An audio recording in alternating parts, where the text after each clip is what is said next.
हजारीबाग में भीषण गर्मी और तेज धूप से परेशान लोगों को बुधवार को झमाझम बारिश और आंधी तूफान से राहत मिली है। पिछले कई दिनों से जहां तापमान 40 से 42 डिग्री सेल्सियस तक पहुंच रहा था, वहीं बारिश के बाद मौसम सुहाना हो गया और लोगों ने गर्मी से राहत की सांस ली है। स्थानीय लोगों के मुताबिक दोपहर के समय सड़कों पर सन्नाटा पसरा रहता था, लेकिन आज की बारिश ने मौसम का मिजाज बदला। वहीं ग्रामीण क्षेत्रों में इस बारिश को किसानों के लिए भी फायदेमंद माना जा रहा है, जिससे खेतों में नमी बढ़ने और आगामी खेती में मदद मिलने की उम्मीद है। इस दौरान स्थानीय किसान जाकिर हुसैन ने बताया कि बारिश से खेती को काफी लाभ होगा। मौसम विभाग ने आने वाले दिनों में मौसम में बदलाव बने रहने की संभावना व्यक्त की है।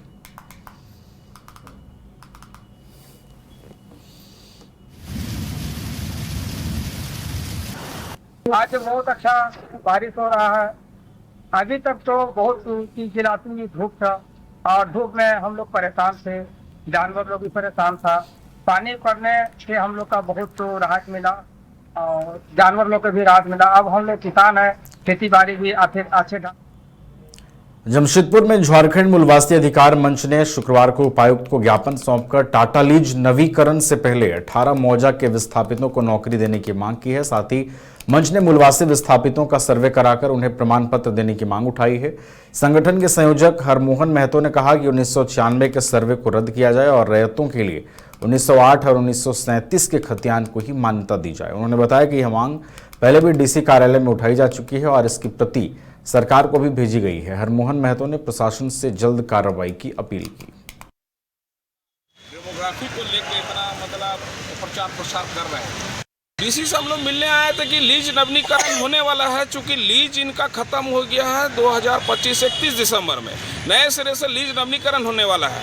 हम लोग को डर सता रहा है कि पिछले 2005 में माननीय तत्कालीन मुख्यमंत्री अर्जुन मुंडा जिस तरह 500 करोड़ नेशनल गेम के लिए और सरकारी कर्मचारी के जो है बीमा के लिए जो पैसा की मांग की थी और सौदेबाजी से समझौता हुआ था, इस बार भी हमको लग रहा है कि जो विस्थापित 18 मौजा के विस्थापित आदिवासी मूलवासी मूल रैयत खतियानदारी लोग जो विस्थापित हुए हैं, उनको हाशिए में रखकर फिर से एक बार सौदेबाजी होने जा रहा है। यही हम लोग को डर सता रहा है। हम लोग चाहते हैं कि लीज नवीनीकरण का पहले आदिवासी मूलवासी जो मूल रैयत खतियानदारी जो टाटा कंपनी बनने से जो लोग विस्थापित हुए हैं, उन विस्थापितों का सर्वे किया जाए, उसके बाद लीज नवीनीकरण किया जाए।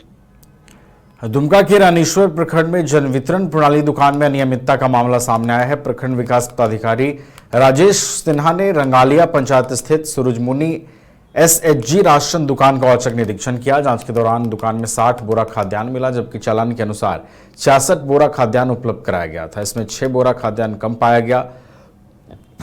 पूछताछ में दुकानदार संतोषजनक जवाब नहीं दे सके हैं। मामले की जांच के लिए प्रखंड आपूर्ति पदाधिकारी को निर्देश दिया गया है। जांच रिपोर्ट मिलने के बाद आगे की कार्रवाई की जाएगी।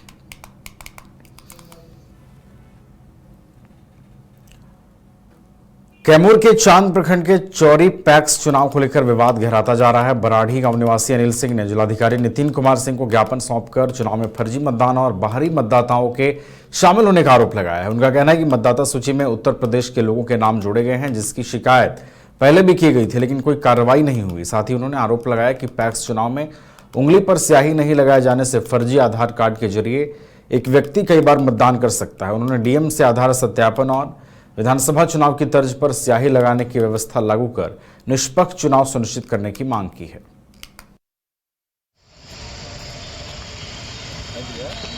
हम आए हैं 24 पैक्स के लिए कि मतदाता सूची में भारी गड़बड़ी है। ऐसा गड़बड़ी है कि कुछ नाम तो यूपी का भी है, अपने स्टेट का, अदर स्टेट का भी है, कुछ नाम जिला बाहर का भी है, कुछ नाम हमारे जिला में भी है।